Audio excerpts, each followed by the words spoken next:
Welcome to True Print for Life. I'm your host, Christina Vera. And I'm your co-host, Maylin and Sambois. Welcome back to our next episode. Today we're going to talk about a little something that I feel like it's multidimensional, right? There's so many different opinions. People have different kind of stories impacted in different ways. But what made me think that this was a conversation worth having is Thanksgiving just passed. And, like the rest of the world, after Thanksgiving, I was on TikTok hardcore. Like, I'm low-key, I think I might have a problem. Okay, like, we'll TikTok talk about will it. have me on there for, like, way too long. To the point where now I'm like, don't take your phone into the restroom, nowhere, because I'm not coming right back. Did you see the news about No. where TikTok came from and how it's different here than where it came from? No. So TikTok originates from China. Okay. No. And I didn't know that either. And the version that they have in China is very different than the one that they deploy to all the rest of the world. So in China, it's very educational. The kids are learning coding, mathematics, all of these very amazing things. That's the level they have of TikTok there. So when you see the kids in TikTok in China, they're learning things, right? They're preparing them for things. The one that they send to the rest of the world is like a steroids TikTok is really to help us be dumber. I'm not saying that this is you. I'm just saying they're doing this intentionally to pretty much put everybody addicted to this. And all the information you're capturing from there, this is a strategy. So this is very toxic, is what you're saying. Toxic so and this strategy. fits the conversation. There's so much. Wow. Just wanted to give you toxic. I didn't even know it. Just wanted to give you some information that I learned. Wow. Well, that points me because I have entertainment here that is listed. Because I literally would get on TikTok and it's so funny the algorithm that the stories that pop up, because it just depends on, it's always it could be a very sad story where a soldier is coming home reuniting with their family, and I'm like, oh my God, this is so beautiful. And you cry. And then some of them are cooking, and I'm like, oh, I could make that. I have every single emotion possible on TikTok. So to your point, I feel like they are messing with people, because after Thanksgiving, I must have watched one story too long, because then after that, it kept sending me more and more of these stories. And the stories were all based out of different people basically saying they had to, they were toxic families. And, sometimes we think about the holidays as this magical opportunity to relive certain parts of your childhood, or, that it's magical. And it's the reality is it's not magical for everyone. And, so these people were just sharing their stories of, how they've had to cut off family, and that they opted to stay home, cook their own Thanksgiving, or have a Friendsgiving, because they have just gotten to a place where they are saying enough is enough. My family, my parents, whomever they identified in these videos are just they're toxic. One lady even was referenced her mom as an abuser, for different reasons. And so it kind of got me to thinking about just the level of toxicity that many people, even us, have experienced. And to see so many people, and like I said, maybe it felt like a lot of people, because TikTok literally kept sending me more and more of these clips. And I remember having to get off TikTok because I'm like, damn, everybody had a horrible Thanksgiving. But it was just, it's just kind of, it provoked a thought in my mind around, how are we kind of evaluating toxicity in our life, and how often are we taking the time to say, how do certain relationships, whether it be family or friends or professional relationships, how do I feel about them, and what kind of impact do I have when I engage with these people? And so sometimes when I meet people who are like, no, I only see my family once a year, and it's, in my mind initially I used to think that was crazy, because culturally, whether you had a toxic family or not, For Latinos. yeah, you were going to have to see everybody. Absolutely. And so to hear people saying oh no, I only see my family once a year, or I don't see them at all, it was very much a foreign concept, because I was just like, what? How did you do that? Yeah, how does that happen? So I just thought that was really eye-opening to see now so much awareness, where I think it also signifies to me that mental health awareness has become so much more open, and people are talking about it, and people are getting help, from therapists or whomever, or just feeling more and in a safe space to say, hey, my interaction with you is not a good one. And I'm at a point in my life where I don't want to feel this way anymore. So I'm just going to remove myself from the situation. Which is the right thing to do. And I think even for Latinos is changing because as family oriented as we are, I feel like as I grew up and learned more and learned some boundaries, I had to set some boundaries around some family members because it was creating that space of not feeling safe and, or judged. And it was stress. And I'm like, first of all, I don't need stress. So once I figure out what the cause of the stress was, I literally removed myself where I wasn't like, there was no hate and none of those things. But I made a personal choice to separate myself a little bit from certain family members just so I could have some peace and still do the things that I needed to do. I still love, and if they needed anything and I could help, I would. But I just would not be in the presence as much as I used to be. And that did change my life for the better. And then helped me and gave me the space I needed. So when I do encounter those family members, and now it's no longer from that hurtful place or anything like that. It's more from okay, I'm aware. And if at any given point I'm feeling not comfortable, I know I have the choice that I can step away or walk away if I have to. Yeah. Right. But it kind of gave me the power. I think sometimes stepping away from family members, relationships, or anything that's kind of toxic. Yeah. It's important for you to evaluate how are you processing the interactions. And if you're not able to do that on your own, I think seeking professional help is great because it'll give you the tools you need to really interact. Because we have to interact. Yeah. For the Latinos, you cannot you can never forever just ignore people. But I do commend that we take some time to evaluate how we react to certain situations and how we can cope better with interactions with people that don't make us feel good or safe. Right.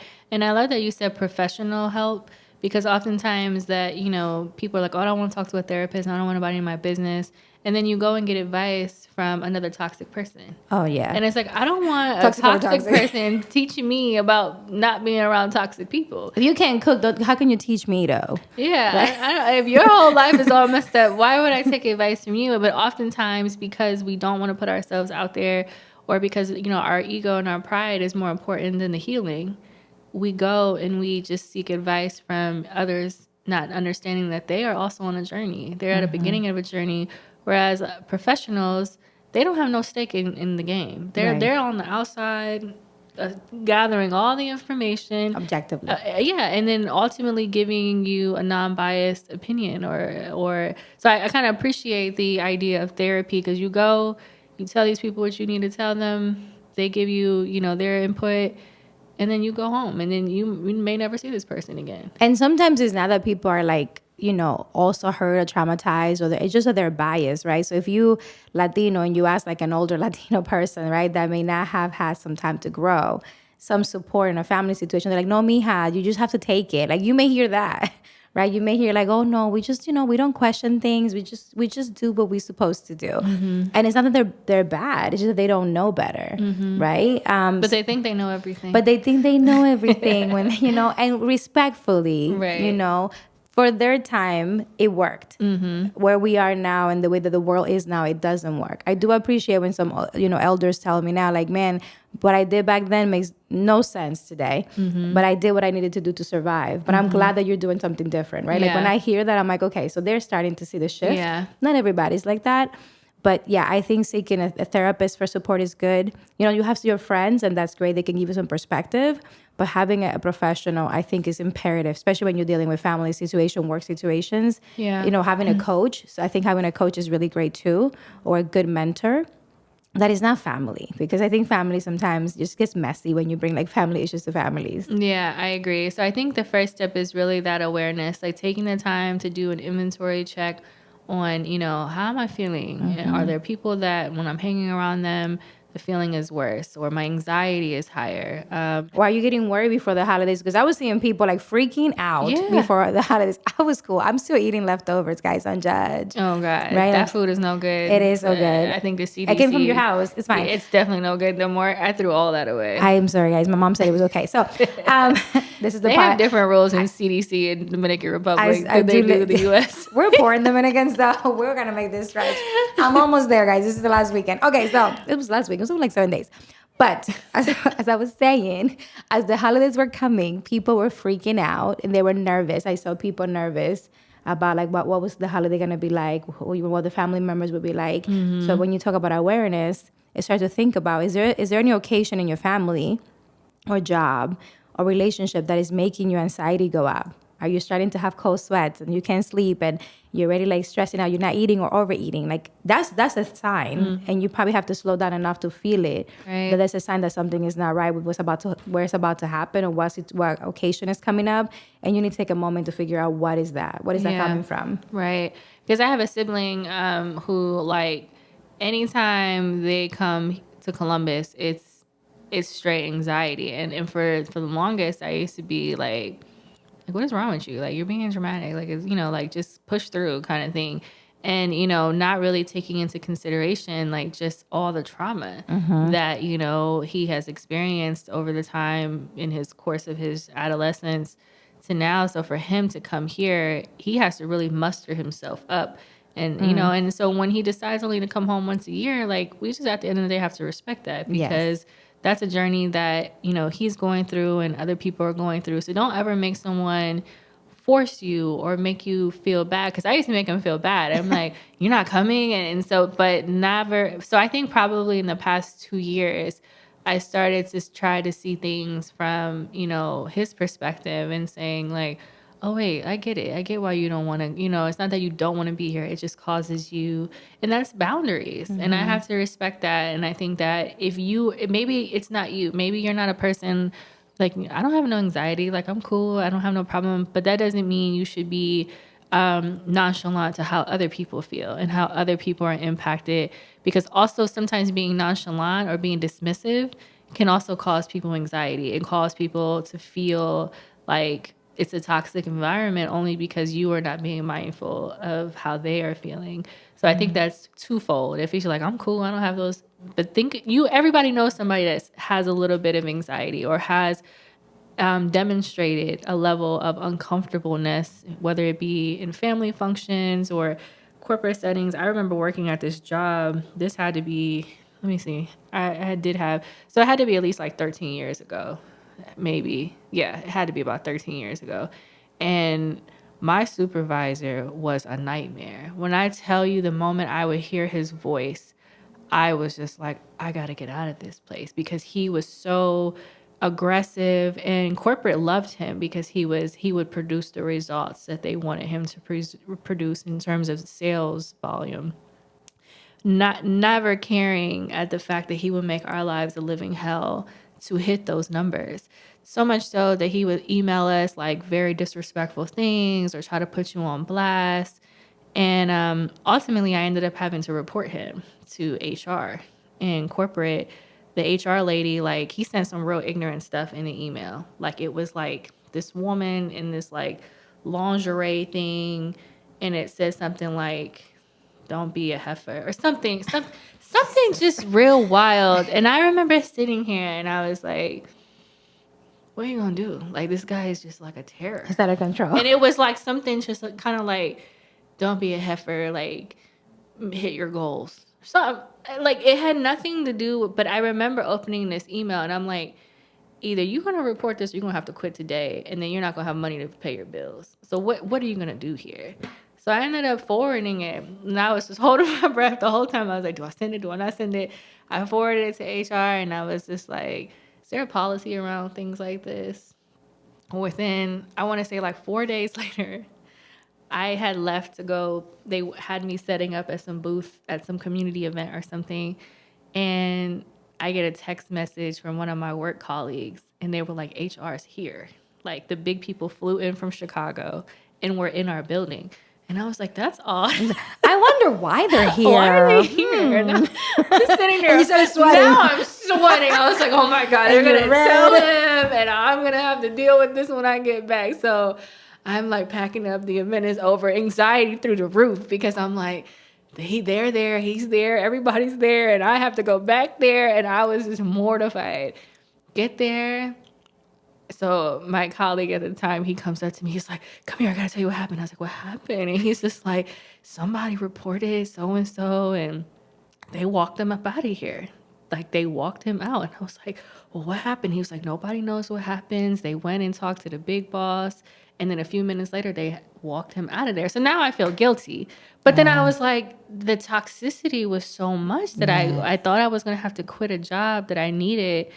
And I didn't deserve to be treated that way. So it got back to like that childhood mentality of how I was raised. It was like you didn't question those things. Like you just put your head down, you worked, you got a paycheck at the end of, the 2 weeks, and then you went home and you just dealt with Grateful. it. Grateful. Grateful. Yeah. So it was just kind of like having to start to reprogram my mind and saying that no, I don't have to work in an environment like this. I can speak up for myself, and if that means them getting rid of me or him, then at least I stood up for myself and I said something. And so in that case, nobody knew, but the big boss, they did tell him. And his response, But he didn't tell him that was you. no, so they didn't tell the guy that they terminated, but they told the other boss that was in our building. So then his toxic self comes and gets me. Oh. So I'm just like the walk of shame all the way to his office because I'm like, I'm just thinking the guy's in the parking lot waiting for me. Like I wanted to go home so bad right there and I couldn't. And so I go into his office and he's like, so so he tells me what happened. And I was like, yeah, I just heard about that. And I was like, I'm just surprised. He was like, are you? And I was like, and he's just like, are you surprised? And then I knew then that he knew. Wrong. That he should not have said that. Yeah, because, I mean, at the end of the day, I really, I never want to see anybody lose their job, like how they pay their bills and take care of their family. But I was like, I couldn't take it anymore. And quite frankly, nobody was advocating for us. I mean, he didn't say much. And he was just like, okay. And I was just like, because he's like, oh, you would tell me too. Let me be ahead, careful. Like, I'm just talking to the microphone. Like, don't play with me. But this was just at the beginning of my career. Young. I mean, I'm like all of 20 something. Like, I was so like the woman I am today and the girl I was back then. I really had to I was shaking the whole time he was talking to me. Because I was just like, oh my God, I can't. But now in retrospect, I would have probably intervened much earlier. But it took me time. It took me time to recognize that we were being mentally and verbally abused in that workspace. And I had no idea because I grew up like that. Like my dad was always very aggressive. Like I said, my family was always kind of the mindset, like you don't question your superiors. You go to work, you get a paycheck, and that's it. Like having peace of mind and having a healthy environment, that all I heard about like 28, 29 years old. Like, and then probably the last 10 years, maybe 12 years of my life, suddenly I've learned, no, like I could have meaningful work and be respected and not feel like I have to compromise. But those were not, that I wasn't raised, or I didn't grow up really understanding that there could be both. Yeah, and the new generation now didn't have to go to work the way that we did. Mm-hmm. So now that's why they're like, if they're not happy, they're like, I'm done. Yeah, now the Gen Zers, they didn't push the envelope on this. They're like, concept. Oh, I'm sorry, you're not gonna sing to me. So actually, I'm not. It's not giving what it needs to give, and so I quit today, or I'm not coming to work today. And it's not everybody. Not I'm looking at some. I'm just looking at the data. The data shows. A huge difference between Gen Zers, millennials, it's just so interesting. Like, I feel like we were like the test, like the millennials were like that transitional point. We were trying to push it a little bit. And then the Gen Zers came in and they were like, no, this is what it is. And I want this and this. And it's not all, but it's just like, if you look at like what the data is showing, it's just so interesting how now I appreciate people who are like, no, like this is not okay, or I'm not feeling this, or this is not meaningful to me, because we keep hearing about all the work shortages. Like companies are having a hard time retaining talent, recruiting talent. And I told this woman just the other night, she was like, man, our company is just having a hard time getting talent. Like nobody wants to work. And I told her, I said, see, I think you're looking at this from the wrong perspective. I said, I don't believe that nobody wants to work. I think employers don't want to change the culture. Yes. That's too much work for them to go back and say, you know what, we may not have been doing a good job, or we may not have been, spending the time to really think about what our employees need, or, how we validate or support, or just be flexible and intentional. And so now this generation realizes that there are employers out there that will do that. So when I hear corporations who have consistently said like, oh, people don't want to work, I said, no, you don't want to rework your model, and people don't want to work for you. Right. Yeah, you the problem. I hate to tell you this, Yeah. but you are, because I think employers have such a good opportunity right now to really like with hybrid. Like when I hear a company is like, no, they cannot work from home, I'm like, but they can. Like you can totally make this from home. It was fine during COVID. Like Everybody's like, oh, you got a computer? Do you have Wi-Fi? Okay, great. Now all of a sudden they're like, come back to work. Like, what if I don't want girl, to? like, why? What if I don't want to go back to work? What if I really love being in my pajamas and doing my work, right? And I think this is why you're seeing a lot of the discomfort between the workforce and the employers, because like you said, they don't want to change, and they're going to have to. You're either going to change and, you know, and they're not asking for crazy things. So you're either going to change and accommodate to the new generation that's coming of workforce, or you're going to have to figure out a different line of business and get out of this one, because people, they're not changing. No. This is what they want. And we hire a lot of people, like, you know, Yeah. I'm like, we have a lot of people always trying to work with us.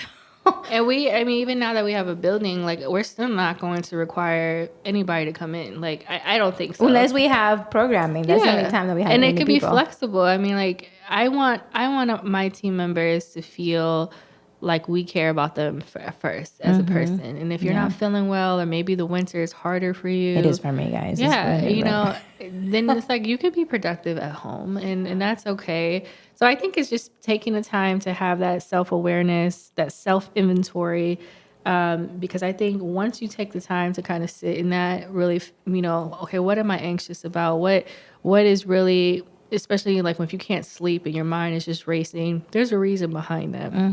So if you found yourself like you're not getting good sleep, your mind is all over the place, you're forgetting things that you typically wouldn't forget, you might just be on like your brain might be on overload, and you might really need to seek some kind of professional support, because that self-awareness piece, it's not easy work. I think most of the people who are in this journey of self-awareness, it does tend to open up a lot of wounds and things that we kind of suppress because we don't want to deal with, we don't want to talk about it. Right. So it's heavy work, it's a heavy lift. But I do think, you know, for many, you know, once you start that process, then it's all about, you know, not that it's going to make it less painful, I think, but you are then able to at least proactively create boundaries and, you know, create support systems to help you so that you're not alone in the journey of dealing with your trauma, dealing with toxicity. It's about being intentional to create the boundaries and the support that you need. And it's a way to start healing. Healing is such a long process. So if you've been kind of, you know, through these hurt things and trauma in the past and all of these things that are triggering, like, unless you face it, sadly, you're not going to get through it, right? Like, I think the only way to start healing is actually go or walk, run through it, and then just kind of deal with the things. Because finding out right now what's causing you to slow down, what's causing, you know, the anxiety, all these problems, if you face that and you realize what it is, and you can start the path of healing and then evolving and even getting better, right? Otherwise, you're going to be 5 years from now still in the same spot, dealing with the same things, and you haven't made any progress because you're just, you know, too afraid to face it. And it's not easy. We're telling you from experience, it's not easy. But I think that the best thing I ever did for myself was begin the journey of self-awareness and begin the journey of healing, you know, from whatever things I didn't even think I needed to be healed from. And then that has opened up the space for me to create and to work harder and to do other things. But knowing that, one, face your fears, right? And what has happened. It's a lot to do by yourself. So probably seek coaching, counseling. You know, there's some programs out there like energy work, whatever it is for you. Find that to help you. And then find ways to make sure that you do self-care, right? So we talk about replenishing. So how are you replenishing yourself after all these things that you're doing, right? Because this is a lot of heavy work. Right. How are you replenishing yourself? What are things that you're doing for self-care to make sure that in this journey that you're in, because this is a lifelong journey. Yeah, pace yourself. Yeah, it's just not a marathon. You're not going to get there tomorrow. No, we're talking about 30-something, 40 years of... 40 here, guys. 40 years. It's not going to happen overnight. No. One session in therapy is not going to fix all of your It won't. wounds, for sure. Or one coach, one session. You're like, okay, I paid you now. I should be here. I should walk out of here, have like a VP position. Yeah, and they're like, no. No, it doesn't work. Mm-mm. Any of the big, and I invest a lot of myself in personal development. I learned this couple years that, you know, I didn't understand the importance of it. But out of a percentage of whatever I make a year, a percentage of that is invested back to my personal development, personal and professional. So I go to conferences, read books, I go to, workshops, trainings, anything that will help me be better to serve others. I really do it for myself. So in the beginning, I did it because I wanted to help others. So that was really the people pleasing piece. As I went through this journey, I figured out that I was really doing this for me first to make sure that I'm good, that I'm replenished, that my cup is full. Then I can give from that place. Now I'm really refusing to give from an empty place. Right. It's no longer negotiable to do that for me. I love that. And so I think it's part of, even when you look at family, friends, partners, even entertainment, as Maylin TikTok so graciously burst my bubble at the beginning. And I say, so wait a minute, what is it TikTok is doing? It's been proven. Like there's research on this. I seen it. Because there's stuff that you just don't even like make the connection. Because like entertainment, it's so funny because I used to love all the drama shows, like the reality TV, like. I would be vested, like Love and Hip Hop, Housewives, Basketball Wives, and I mean I don't watch these shows anymore. But back in like a period of my life, like I just remember I was like, I would be so excited to sit there and watch it, and then afterwards, not even realizing like because I was spending time really vested into these stories, like suddenly, like in my mind, I'll be like, well, if that happened to me. If he was cheating on me, I would run up on her. And then I'm just like, I'm having this whole argument in my brain about something that didn't even happen. But yet it's because I'm exposing myself. The energy you bring into yourself. Like I'm tight and it don't even have anything to do with me. And sometimes my husband will come home. He's like, you good? I'm like, yeah, I'm good. But I'm like, but if you, but I got an attitude now because, I just watched this whole drama show. And so it's just like being mindful of like the energy that, like what you're watching, what you're listening what you're to. consuming. Yeah, like, because I mean, even your music in the car, like, I think that, I mean, on certain days, like, it just depends on I mean, the music is just like, that's like really flexible. Maylin loves Spanish music. Like any given day, she will have bachata on, salsa. Like she's ready for a dance party at any point of the day. If you know how to dance, find me. So just being mindful of like the music selection, like if all your music is like negative or it's just like, oh, my life is, I mean, think about like how you feel after you listen. Now sometimes you got to have a good cry. Like if I'm feeling sad, I'm going to pull out the Keisha Cole, the Monica, who else? Is Mary J. Blige. Just so, sometimes you just want to be in that space, fine, but don't stay in that space. That can't be your everyday move, your everyday playbook.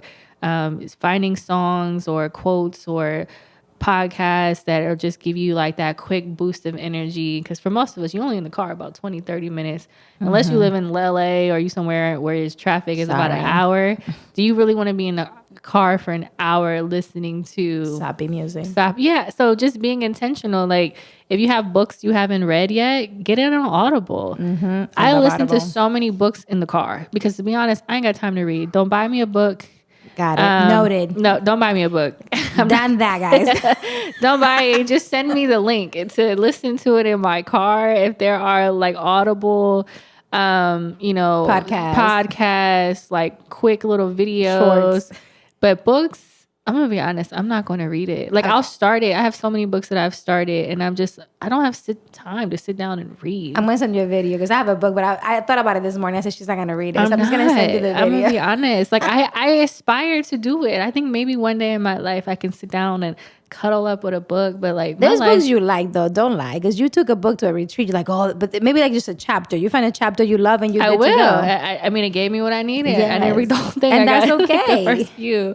But I think she does read, guys. I do read, but I don't read like I'm not like an avid reader. Like you don't read a book a week like some people do. No, and I wish I could because I feel like you should read. Like so, but my point is, Audible got me. So being able to find the videos or Spotify versions. So you have to do what works for you. Right. So my point is saying that if you got to be in the car, if you're in those professions, like.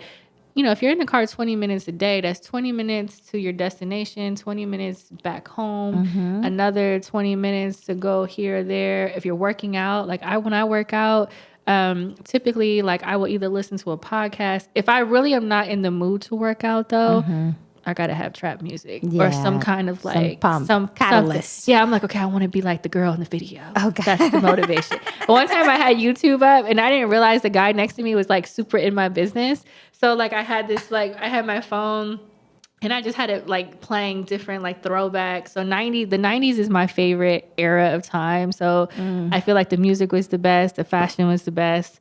Argue with your mom. I'm not going to talk about it. So, so I had like just the videos of like all these like throwback songs playing, and I'm like working out, and it was just like when a Beyonce song came on, "Dance for You," and I just didn't think nothing of it. Like the song's playing, and you know the video's a little like, and It's so this guy is risky. like working out next to me. He's like looking at my video, and I was like, get out of my business. But for me, The video is he was really very like, inspiring. I was just like, sir, don't be a creep. He's like, that's in my right. business. Yeah, it just threw me off. I about fell off the damn elliptical. I was not prepared. I just happened to look over and I was like, oh, shit.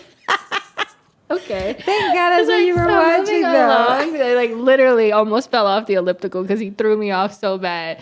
But it's what motivates me. You messed up his workout. He was very inspired. He there. was inspired apparently, but I was not.